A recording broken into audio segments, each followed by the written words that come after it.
بسم اللہ الرحمن الرحیم۔ نبی اکرم صلی اللہ علیہ وسلم نے ارشاد فرمایا، صحیح مسلم کی روایت ہے، فرمایا سیکون فی آخر امتی اناس یحدثونکم بما لم تسمعوا انتم ولا آباؤکم۔ سرکار فرماتے ہیں میری امت کے آخر میں کچھ ایسے لوگ پیدا ہوں گے جو تمہیں ایسی باتیں بتائیں گے جو نہ تم نے کبھی سنی ہوں گی نہ تمہارے آباء و اجداد نے سنی ہوں گی۔ اور سرکار فرماتے ہیں فَإِيَّاكُمْ وَإِيَّاهُمْ، او میرے غلاموں سن لو، ان لوگوں سے بچ کے رہنا، فَإِيَّاكُمْ، اور اپنے آپ کو ان سے بچا کے رکھنا۔ اس کے آگے آقا کریم علیہ السلام نے دوسری روایت میں ارشاد فرمایا کہیں ایسا نہ ہو وہ لوگ اپنی باتوں سے تمہیں گمراہ کر دیں، وہ لوگ اپنی باتوں سے تمہیں فتنے میں ڈال دیں۔ اور فرمایا تھا قرب قیامت فتنے بارش کی طرح برسیں گے، جن فتنوں میں ایک عظیم فتنہ دور حاضر کا مرزا جیلمی ملعون ہے۔ اب اس نے ایک نیا شوچہ چھوڑ دیا، کہتا ہے جی جو بندہ قرآن کو ہاتھ میں پکڑتا ہے اس کو ایک ثواب ملتا ہے، جو قرآن کو اوپر دیکھتا ہے دوسرا ثواب ملتا ہے، اور جو پڑھتا ہے اسے تیسرا ثواب ملتا ہے۔ لہٰذا صحابہ کرام نہ پکڑتے تھے نہ اوپر سے دیکھتے تھے، مصحف تو ہوتا نہیں تھا، وہ زبانی پڑھتے تھے، لہٰذا ان کو ایک ثواب ملتا ہے۔ آج جو قرآن پکڑ کے اوپر سے دیکھ کے پڑھتا ہے اسے 3 ثواب، جو موبائل سے پڑھتا ہے اسے 2 ثواب، اور صحابہ کو 1 ثواب۔ ہر صورت میں آپ کو صحابہ سے زیادہ ہی ثواب ملتا ہے، الیاذ باللہ تعالی۔ اس کو پکڑ کے رکھیں، یہ ایک ثواب ہے، اس کے الفاظ کو دیکھیں یہ دوسرا ثواب ہے، اور پڑھنا تیسرا ہے۔ تو 2 ثواب تو مل رہے ہیں ان کو جو موبائل پہ پڑھ رہے ہیں۔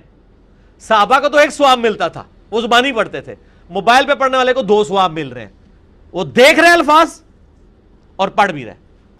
یعنی آج کل کے لوگوں کے اعمال کو نبی اکرم صلی اللہ علیہ وسلم کے صحابہ سے برتری دی جا رہی ہے۔ حضور نے اسی دور کے بارے میں فرمایا تھا ایسے مردود لوگوں سے بچ کے رہنا۔ حالانکہ نبی اکرم صلی اللہ علیہ وسلم نے ارشاد فرمایا، سنن ابی داؤد جلد نمبر 2 صفحہ 292 کی روایت ہے، آقا کریم علیہ السلام فرماتے ہیں میرے غلاموں خبردار لا تسبوا اصحابی، میرے کسی صحابی کو کبھی برا نہ کہنا۔ فرمایا لو انفق احدکم مثل احد ذهبا، اگر تم میں سے کوئی ایک بندہ اٹھے احد پہاڑ کے برابر اللہ کی راہ میں سونا خرچ کرے، فرمایا ما بلغ مد احدہم ولا نصیفہ، میرے صحابی کے ایک مٹھی جو کے برابر تمہارا 9 کلومیٹر لمبا سونے کا پہاڑ اللہ کی بارگاہ میں تمہیں وہ مقام نہیں دلوا سکتا جو ایک مٹھی جو میرے صحابی کا اللہ کی راہ میں صدقہ کرنا رب تعالیٰ کو پسند آتا ہے۔ فرمایا تمہاری ساری زندگی، اور کنز المال شریف کی روایت ہے، آقا کریم علیہ السلام نے فرمایا تمہارا یہ عمل میرے ایک صحابی کی زندگی کے ایک دن کے برابر بھی نہیں ہو سکتا۔ اب آج کہا جاتا ہے نہیں جی آپ کو صحابہ سے زیادہ ثواب ملتا ہے، نعوذ باللہ۔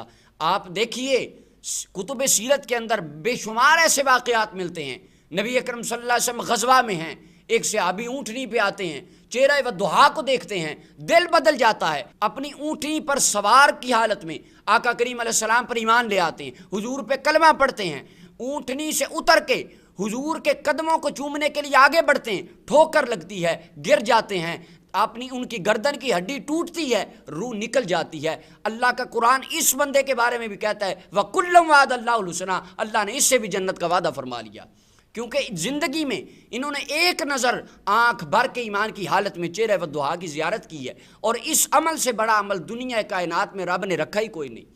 جس نے ایک مرتبہ آقا کریم علیہ السلام کے چہرے ودھا کو دیکھا، حضور فرماتے من رآنی مسلمن، جس مسلمان نے مجھے ایمان کی حالت میں ایک مرتبہ دیکھ لیا اللہ نے اس پر جہنم کی آگ کو حرام فرما دیا۔ آج کون مسلمان ہے جو اٹھ کے کہے کہ میں جنتی ہوں؟ صحابہ کرام کی جماعت وہ جماعت ہے جس کے بارے میں اللہ کا قرآن کہتا ہے وَكُلًّا وَعَدَ اللَّهُ الْحُسْنَىٰ، جو بعد میں آئے پہلے آئے درجے اگرچہ متفاوت ہیں، اللہ تعالیٰ نے سب کو جنت عطا فرما دی۔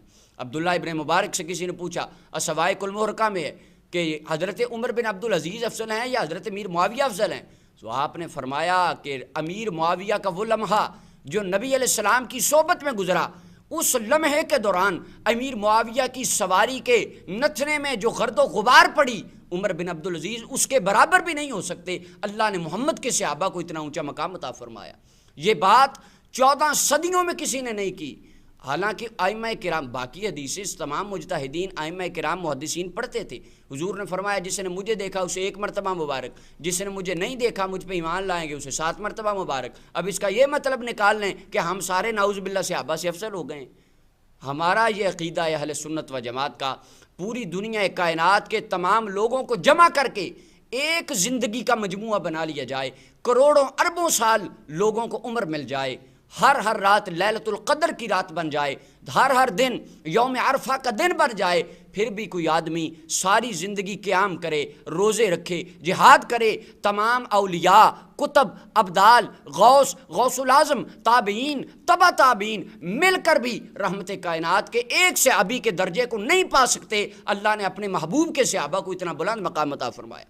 اور نبی اکرم صلی اللہ علیہ وسلم آپ نے ارشاد فرمایا، کنز العمال کی حدیث نمبر 32474 ہے، فرمایا من سب اصحابی فعلیہ لعنت اللہ والملائکۃ والناس اجمعین، فرمایا میرے غلاموں جو میرے صحابہ کو برا کہے اس پر اللہ کی بھی لعنت، اللہ کے فرشتوں کی بھی لعنت، اور تمام دنیا کائنات کے مسلمانوں کی بھی لعنت۔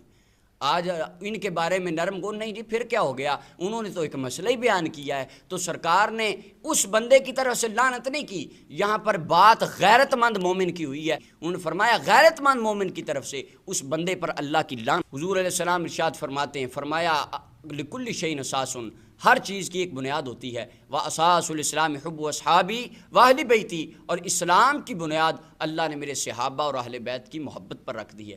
اللہ تعالیٰ نے اہل سنت و جماعت کو یہ ایمان اور نظریہ عطا فرمایا جو رحمت کائنات کی کسی نسبت کے بے ادب نہیں، آقا کریم علیہ السلام کی ہر نسبت سے محبت کرنے والے ہیں۔ اللہ تعالیٰ ہمیں اس طرح کی گمراہیوں سے بچ کر اپنے ایمان کی حفاظت کی توفیق عطا فرمائے۔ وآخر دعوانا الحمد للہ۔